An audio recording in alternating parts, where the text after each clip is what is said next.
Assalamualaikum warahmatullahi wabarakatuh. Waalaikumsalam warahmatullahi wabarakatuh. Ya, sebelumnya berjumpa kembali pada podcast kita, yaitu podcast Bincang Politik.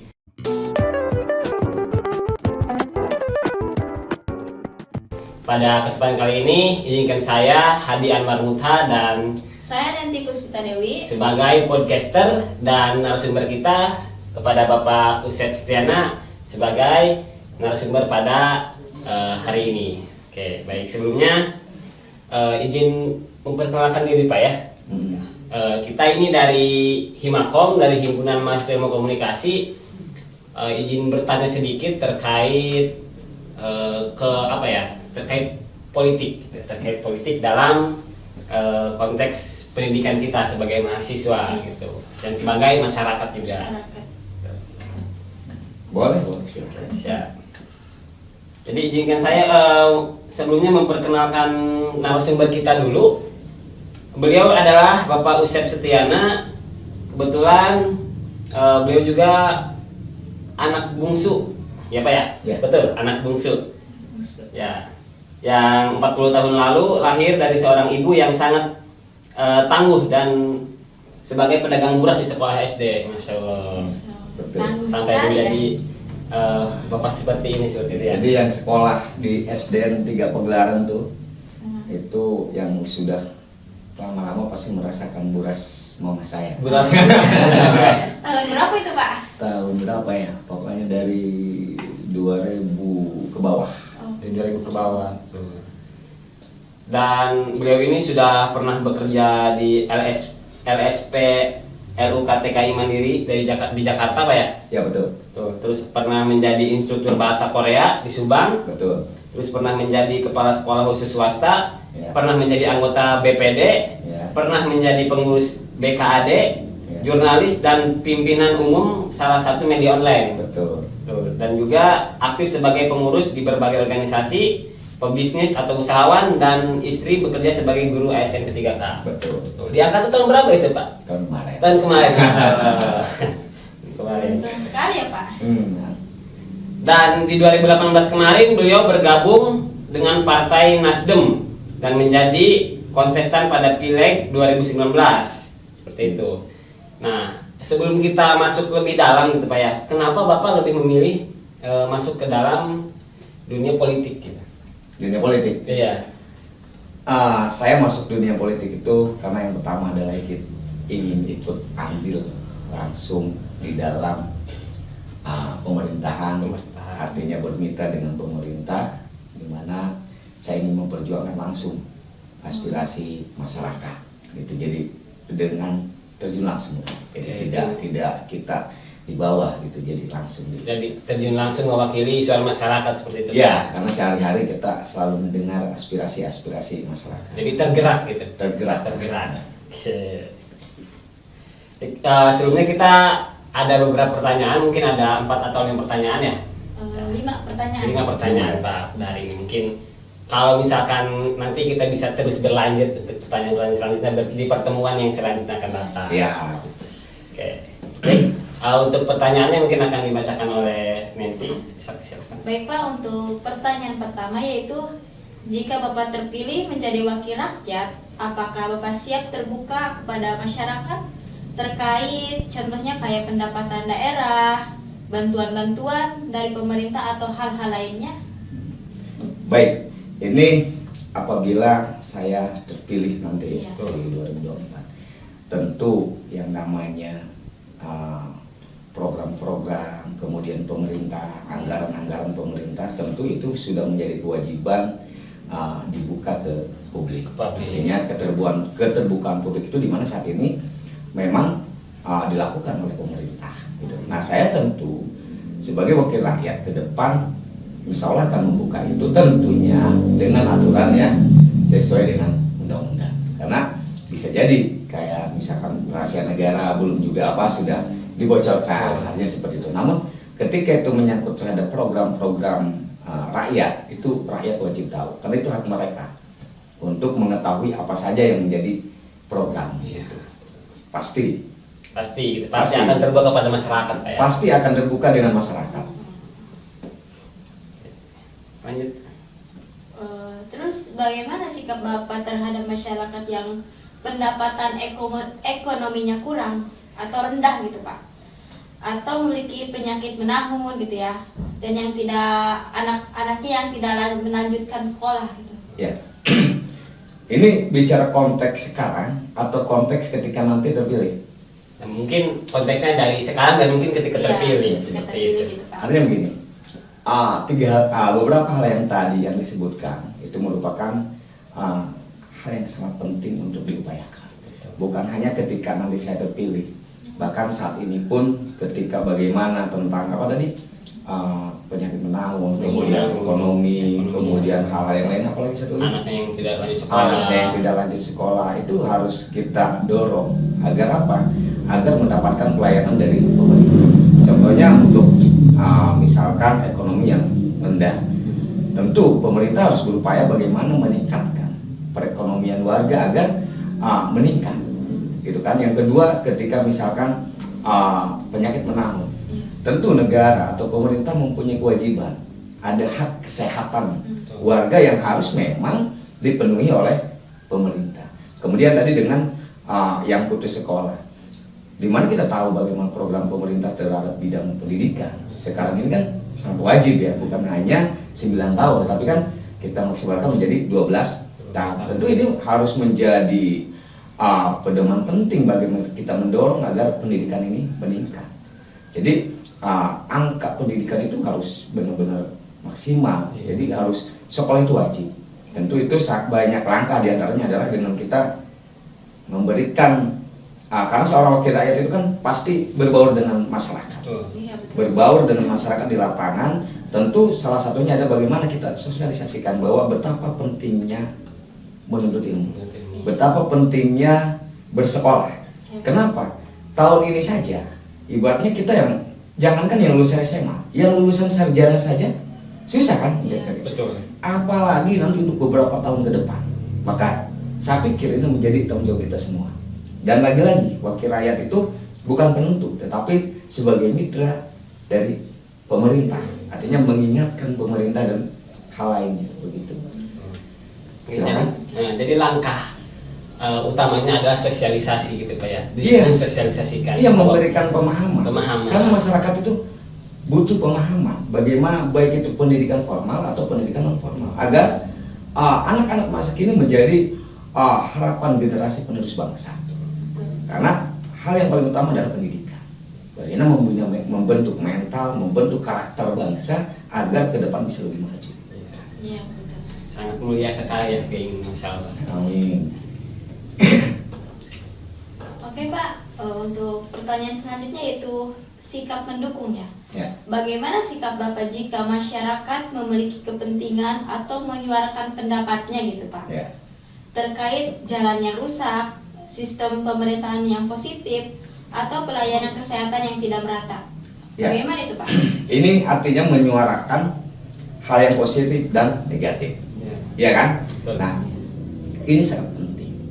Dalam hal ini pemerintah ataupun wakil rakyat adalah bukan seseorang atau bukan manusia yang sempurna. Artinya tentu banyak yang harus diingatkan oleh masyarakat.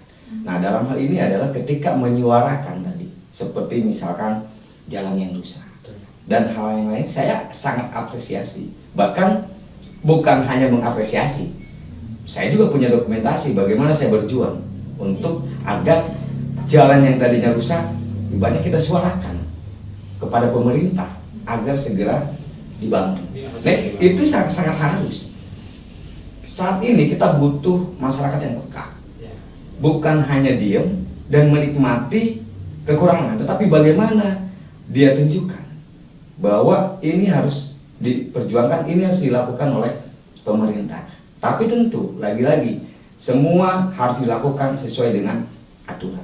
Kalau dia menyuarakan, dia harus sesuai dengan aturan. Jangan sampai maksud dia menyuarakan tetapi tidak sesuai dengan aturan, tentu dia sendiri yang akan sangat merugi. Artinya pemerintah akan bangkit bila mana muncul saling keterbukaan dan saling menerima pendapat satu sama lain, termasuk pendapat dari rakyat. Itu harus dihargai. Ketika saya nanti terpilih, kemudian saya ada langkah saya yang kurang bagus, ya saya sebagai wakil rakyat harus diingatkan dong. Saya dipilih oleh Anda, saya nggak benar. Kalau Anda diam dosa, maka harus diingatkan, betul nggak? Iya, betul. Karena saya tidak sempurna. Apa yang harus saya lakukan? Tentu cara mengingatkan itu beda. Kalau misalkan kita kenal langsung, bisa bicara ini begini-begini. Nah, ini dalam konteks masyarakat. Ketika menyuarakan aspirasi, saya sangat mendukung. Mungkin bisa jadi saya ada di barisan rakyat. Walaupun saya sedang menjadi wakil rakyat. Kan saya wakilnya. Iya. Gitu kan, wakil rakyat udah selayaknya saya duduk bareng bersama rakyat gitu. Ini bukan janji politik, tapi memang etikat seperti itu. Gitu. Ya.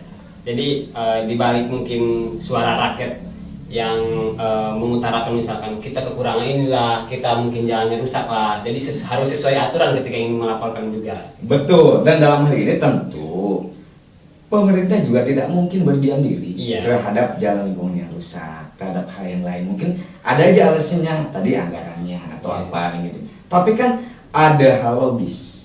Ketika misalkan sebuah jalan sudah puluhan tahun tidak dibangun, misalkan sementara pemerintah terus mengejar pembangunan ini itu. Nah, ini juga perlu diteriakan, perlu terobosan dari masyarakat. Saya ingin 2024 nanti dan ke depan, saya ingin masyarakatnya aktif.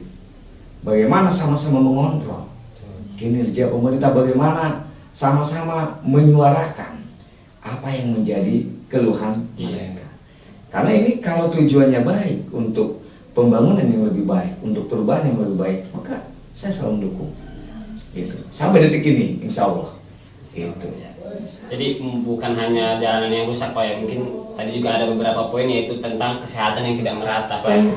Tentang kesehatan. Lagi-lagi kita sering baca berita, ada yang sakit di pedalaman sampai ditandu, sehingga dia menjadi viral. Salahkah itu? Tidak. Artinya salahkah ketika menyuarakan itu? Tidak. Karena itu hak setiap warga negara untuk menuntut keadilan dan kesejahteraan. Karena setiap warga negara berhak atas keadilan itu. Ketika dituntut haknya, wajar nggak? Wajar, asal dalam bentuk aturan. Apa dalam bentuk aturan? Dalam konteks ini adalah pemerintah yang kita ini. Itu kan tidak sekonongan kita menyuarakan tetapi tidak beraturan. Gitu. Maka apapun itu tentu ada caranya. Ada ilmunya. Nah, tugas-tugas kita lah ketika di lapangan, di tengah-tengah masyarakat memberikan sosialisasi, masukan bagaimana cara-cara terbaiknya. Nah, itu. Jadi ketika mungkin Bapak nanti bertemu dengan masyarakat, jadi harus memberikan memberikan sosialisasi bahwa ketika ada jalan yang rusak atau mungkin pelayanan kesehatan yang kurang merata, jadi Bapak memberikan sosialisasi begini, aturannya seperti ini, cara laporannya seperti ini. Artinya kalau saya sedang menjabat sebagai wakil rakyat, ketika saya bertemu dengan rakyat, ketika dia mengeluh suatu jalan atau kesehatan, tentunya saya sebagai penerima amanah dari wakil rakyat sudah tidak akan meminta rakyat yang turun, tapi saya sendiri, karena tugas saya sebagai wakil rakyat menjadi penyambung lidah dari rakyat. Ketika saya turun rakyat ngeluh, nah saya kan kalau pacaran tuh macomblangnya kan, gantarnya kan, saya sampaikanlah ke pemerintah. Ini pemerintahnya, ini rakyatnya. Rakyat bilang ke saya sampaikan dong di sini. Iya kan? Ini suka ke ini, gitu kan? Kamu tuh kelakuannya gini, ya hal-hal yang kecilnya seperti itu. Nah, saya sebagai penyambung lidah rakyat tentu akan menyampaikan itu dan memperjuangkannya, gitu kan? Gitu. Oke. Sangat jelas dan padat sekali dan lugas sangat ya. Jawaban dari Bapak ini. Oke Pak, apa sih misi dan visi Bapak? Visi dan misi Bapak. Saya memang kasih ini buat bahwa besok ini akan ditanya. Memang saya dengan mereka belum sempat baca, belum apa, karena memang sebuah kesibukan. Cuma yang saya garis bawahi itu visi misi. Menarik ketika calon wakil rakyat ditanya visi misi. Karena terkait visi misi, beda halnya seseorang yang ingin menjadi wakil rakyat dengan seseorang yang menjadi pemimpin, kepala daerah. Apakah itu kepala desa, bupati, gubernur. Kalau kabupaten itu jelas visi misinya, artinya bisa jelas. Saya akan menjadi kepala desa, maka saya akan membangun jalan, saya akan membangun ini, pendidikan akan seperti ini. Tapi itu tidak berlaku secara gamblang seperti itu di wakil rakyat. Kenapa? Berbeda ketika dia menjadi wakil rakyat, di komisi apa dia duduknya. Nah, artinya ketika ditanya visi misi ini secara umum, tentu ketika visi misi slogan kami bersama Gerus, Gerakan Relawan Yusuf Septiana, itu adalah berakar kuat, bermanfaat untuk masyarakat. Berakar kuat itu bagaimana masyarakat mendukung saya sehingga nanti saya terpilih menjadi wakil rakyat. Bermanfaat bagi masyarakat ketika saya terpilih menjadi wakil rakyat, maka harus memberikan manfaat untuk masyarakat, dari masyarakat, oleh masyarakat, dan untuk masyarakat. Nah, terkait visi misi, saya bertekad bahwa mempunyai misi menjadi seorang wakil rakyat yang menyerap dan berupaya memperjuangkan aspirasi rakyat menuju perubahan yang lebih baik. Itu visinya. Bagaimana cara melakukan langkah-langkah untuk mencapai visi itu? Tentu salah satunya adalah turun ke masyarakat untuk menyerap aspirasi masyarakat sampai ke pelosok.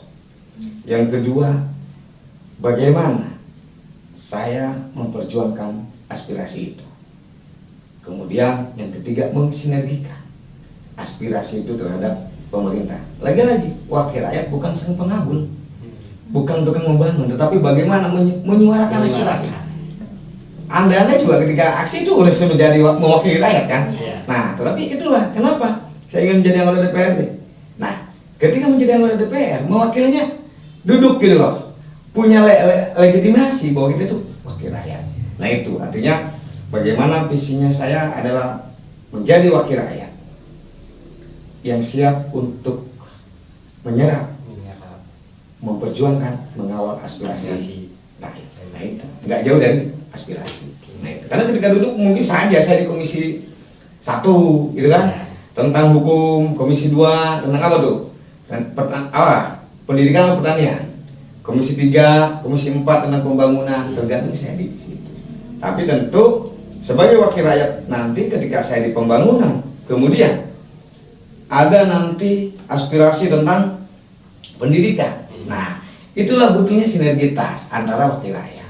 Bagaimana kita sampaikan ini bagian kamu, bagaimana ini bisa enggak? Nah, itulah butuh sinergitas antara wakil rakyat untuk mewujudkan kepentingan bersama, yaitu kepentingan rakyat. Sudah tidak kepentingan pribadi lagi, tidak kepentingan partai lagi, tidak kepentingan pusat lagi, gitu. Tapi bagaimana mewujudkan kepentingan rakyat itu, ya? Tersiap, Pak. Sangat-sangat jelas ya visi dan misinya, dan juga sangat mulia gitu. Ya, dan kalau saya suruh mengulangi nggak bisa lagi karena visi misi saya tidak dicatat. Iya. Karena memang dari dekat ini kan. Iya, kalau saya suruh mengulangi dari kata demi kata nggak bisa. Tidak bisa. Karena tapi setiap saya ditanya akan seperti itu. Walaupun akan berbeda hurufnya, berbeda katanya ke situ. Tapi pada intinya seperti itu. Nah, itu. Kalau misalkan ya Pak, jika Bapak tidak terpilih, apakah Bapak akan melanjutkan visi dan misi Bapak tersebut? Nah, sebetulnya ini yang dilakukan oleh saya saat ini. 2019 lalu, saya salah satu kontestan dalam pesta demokrasi pileg 2019. Dan saya belum ditakdirkan untuk terpilih, gitu kan? Nah, dan apa yang saya lakukan? Saya tidak diam. Saya tidak hanya muncul ketika nanti mau menjelang 2024. Mungkin teman-teman juga melihat, saya selalu hadir di setiap momen. Apapun itu, apakah saya sebagai jurnalis saya bantu dari pemberitaan. Anda yang aksi, saya beritakan. Gitu kan? Kolaborasi seperti itu yang saya lakukan. Ketika itu keluar di masyarakat, kita suarakan. Baik itu melalui aksi atau melalui tulisan. Baik itu di medsos, di berita, dan itu saya laksanakan. Itu jika tidak terpilih. Tapi saya mudah-mudahan 2024 jangan sampai terjadi itu. Ya cukuplah 2019 ya, 2019. Tapi kalau itu bagaimana jika itu sudah bukan bagaimana lagi, itu sudah saya lakukan karena 2019 saya tidak terpilih. Tapi nggak berhenti dan saya tidak muncul ketika jalan 2024. Iya.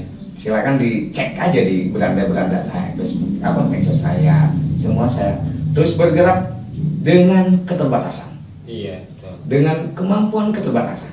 Nah itulah lagi-lagi kenapa ingin jadi anggota dewan. Nah biar keterbatasan saya ini bisa ditutup dengan saya sebagai anggota DPRD Kabupaten Lebak. Nah itu. Jadi sudah ya. Ya. Nanti lagi Pak. Bagaimana Pak pendapat Bapak tentang diskriminasi terhadap kelompok minoritas dalam masyarakat? Dan bagaimana Bapak melawan diskriminasi itu jika Bapak terpilih sebagai anggota DPR? Baik. Kalau tentang diskriminasi, kita itu kenapa sih diskriminasi itu selalu ada? Iya. Kenapa udah berusaha di mana di hukum ya Pak, tapi selalu ada. Kenapa? Karena pada dasarnya kita manusia adalah selalu bangga dengan kekuasaan, selalu bangga dengan kelebihan. Sifat manusia seperti itu. Maka kita melakukan sebuah diskriminasi terhadap kaum yang lemah, ya kan? Karena kita merasa berkuasa, saya yang hebat, kamu lemah, didiskriminasi oleh dia. Nah, itu adanya rasa itu. Tetapi bagaimana sikap saya terhadap jika terjadi diskriminasi? Nah, tentu hal yang paling akhir kita lakukan adalah membantu orang pihak yang didiskriminasi. Terdiskriminasi tersebut. Membantu dari segi apa? Langkah terakhir itu adalah dengan cara melaporkan. Melaporkan agar dia mendapatkan haknya, hak asasi manusianya sebagai warga negara Indonesia atau sebagai warga Lebak. Nah, tetapi ada hal yang lebih indah. Bagaimana kita mencegah diskriminasi itu terjadi? Artinya, disinilah ini adalah butuh peran kita semua, bukan hanya sebagai wakil rakyat, tapi anda yang sering kerap sekali ada ya diskusi seperti ini atau di tengah-tengah masyarakat, bagaimana kita mencoba terus menanamkan rasa saling mencintai, rasa saling menghargai satu sama lain. Kita tidak melihat perbedaan. Dia adalah disabilitas misalkan. Kemudian tidak elok ketika disabilitas kita diskriminasi, itu nggak boleh. Tidak baik. Karena kita harus selalu melihat kelebihan. Gitu kan? Seorang disabilitas dibanding kita, kelebihannya itu lebih dari kita. Betul nggak? Betul. Dengan semua keterbatasan dia, tapi dia banyak kelebihan yang tidak dimiliki oleh kita. Nah, itulah yang harus muncul di dalam diri kita, bahwa tidak terlalu melihat kelemahan seseorang, tapi kita selalu melihat kelebihannya. Kita harus selalu melihat persamaannya. Nah, untuk memberantas diskriminasi itu, maka ketika saya jadi wakil rakyat, saya akan terdepan untuk menolong orang yang didiskriminasi, siapapun itu. Itu karena siapapun sebagai warga negara memiliki hak yang sama kok. Iya. Betul nggak? Tidak melihat dia itu seperti ini, dia orang miskin, orang kaya, dia begini. Semua sama warga negara Indonesia. Semua sama warga Kabupaten Lebak. Tidak bisa. Hak dan kewajiban pemerintah untuk mewujudkan itu. Dan kita ya harus bantu. Nggak boleh berhenti. Jangan saya setelah jadi wakil rakyat, sekarang pun saya bantu ketika terjadi diskriminatif itu. Gitu ya. Karena hal yang sangat-sangat dilarang bukan diskriminasi. Dilarang lah. Maka biasakanlah. Jangan melihat kelemahan seseorang, tapi lihatlah persamaannya, lihatlah kelebihannya. Jangan pernah merasa kita sok kuasa, jangan merasa kita ingin menguasai, gitu kan? Jangan merasa seperti itu. Dan ini tentu butuh proses untuk menanamkan rasa ini kepada masyarakat. Tentunya jangan bosan untuk mengingatkan, gitu ya. Iya Pak. Oke, udah pertanyaan. Oke. Saya ada satu pertanyaan lagi, Pak. Apa tuh? Ya. Jadi, apakah Bapak yakin nih bahwa semua warga negara memang memiliki kesetaraan yang sama di mata hukum? Kesetaraan. Iya, kesetaraan yang sama di mata hukum. Yakin ya? Harusnya yakin dong. Yakin. Nih, kalau ini tentang undang-undang, Iya. ini harus saya baca. Karena saya bukan ahli undang-undang, saya bukan sarjana hukum. Artinya, ketika kita bicara undang-undang, kita harus benar persis. Sama halnya ketika kita bicara hadis, harus benar kan? Iya. Kalau bicara hal yang tadi, apakah sama? Sama semua orang di mata hukum. Dimanapun. Harusnya sama. Kenapa? Karena sudah jelas diamanahkan dalam pasal 27 ayat 1 Undang-Undang Dasar tahun 1945. Dikatakan bahwa semua warga negara bersamaan kedudukannya di dalam hukum dan pemerintahan dan wajib menjunjung hukum dan pemerintahan itu dengan tidak ada kecualinya. Nah, undang-undang ini menegaskan bahwa semua warga negara di mata hukum sama. Dan pemerintah atau negara wajib melaksanakan itu semua dengan tidak pandang bulu terhadap semua warga negara. Itu sama. Adapun ketika kita ini kok kayak tumpul ke sana ke sini, Iya. itu hal yang lain. Tapi sebenarnya kewajiban negara adalah sama. Bahwa setiap warga negara di dalam kedua harus sama. Rata. Tidak bisa beda, nggak boleh. Cuma bedanya ketika orang bermasalah ada prosedur kan, harus ada pengacara, harus ada ini. Nah itulah muncullah yang tidak mampu akan seperti apa. Karena ada prosedur itu. Tapi sudah kewajiban negara melindungi setiap warga negara. Sudah kewajiban pemerintah Kabupaten Lebak melindungi hak setiap warga Kabupaten Lebak. Itu sudah tidak mentolerir si A, si B, si C, semua sama. Gitu. Benar nggak? Berarti sama. Gitu. Anda, saya sama. Gitu. Ada lagi? Mungkin dari pertanyaan yang sudah kita sudah kita simpulkan sudah cukup Pak untuk pertanyaan. Mungkin hanya saja mungkin ada beberapa kayak pesan dan kesan Bapak gitu, terhadap masyarakat yang ingin memilih wakil rakyatnya. Ya. Seperti itu. Pesan saya adalah tentu setiap jelang kontestasi pesta demokrasi tentu pro kontra, kemudian perbedaan pendapat itu tentu ada. Apalagi yang paling utama sebetulnya bukan efek pileg, tapi ada pilpres. Karena tiap pesta demokrasi itu yang mencuat. Artinya saya berpesan terhadap semuanya, mari kita jaga keutuhan bangsa ini. Mari kita sukseskan pemilu 2024. Perbedaan bukan menjadi sebuah alasan bahwa kita harus terpecah belah. Kita harus menjadi bangsa yang saling menghargai satu sama lain. Bangsa yang menghargai perbedaan. Bangsa yang harus mengedepankan persamaan. Bangsa yang harus mengedepankan persatuan dan kesatuan. Karena kontestasi pesta demokrasi itu hanya sebuah pesta demokrasi, sebuah ajang di mana kita menentukan pilihan. Tipsnya untuk memilih wakil rakyat, kenali dulu. Gitu kan? Kalau duit mah terawang dulu, diraba dulu, ya kan? Baru tentukan pilihan. Tak kenal maka tak sayang. Tak sayang maka tak cinta.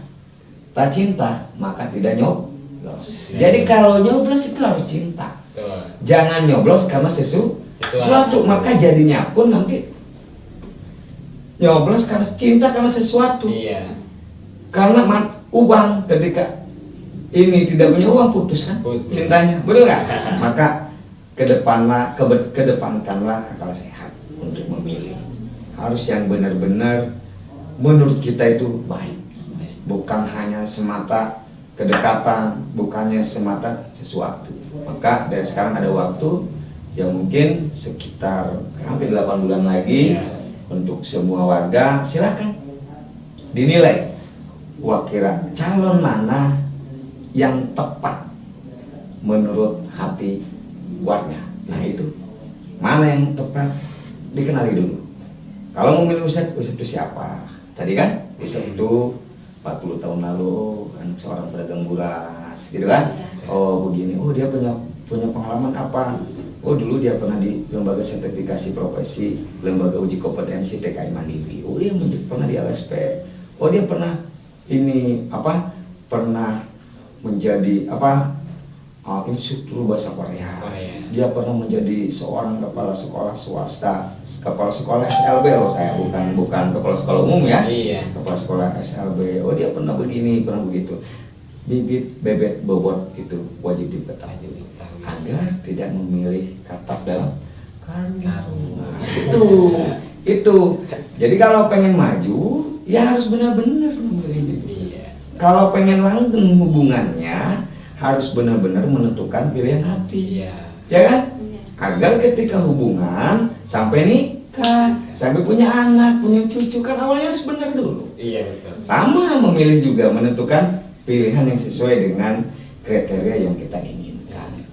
Tapi kedepankan kepentingan bersama, bukan kepentingan pribadi ya. Memilih bukan hanya untuk kepentingan pribadi, tapi bagaimana kepentingan khususnya karena saya DPRD Kabupaten Lebak, kepentingan Kabupaten Lebak.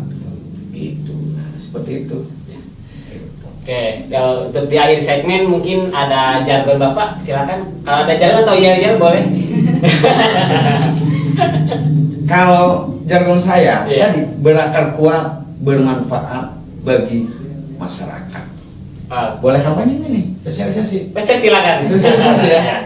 Jangan lupa ini apa? Saya dari Partai Nasdem nomor urut 5. Partai Nasdem itu nomor urut 5. Dengan Partai Nasdem menuju perubahan yang lebih baik. Usep Setiana, Dapil 5, Kecamatan Malingping, Kecamatan Cijaku, Wonosalam dan Cigemblong. Doakan semoga 2024 nanti saya terpilih dan dilantik menjadi anggota DPRD Kabupaten Lebak.